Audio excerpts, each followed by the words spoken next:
Hi Friendies! Kung ikaw ay pop culture enthusiast, DC or Marvel fan, o kahit average anime fan, this is the perfect place for you to visit and explore. This is Omniverse Museum, which is located in Glorieta 2 in Makati.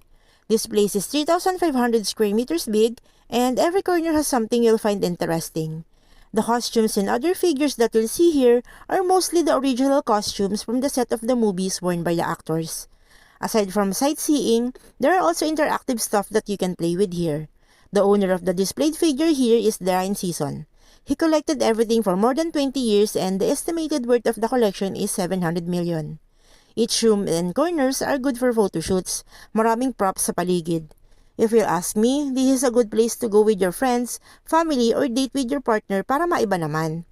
It took us 2 hours still exploring the place because we enjoyed every rooms in the museum. We also took our time in playing Lego at the Batcave. Nakakamiss kasi maglaro ng Lego.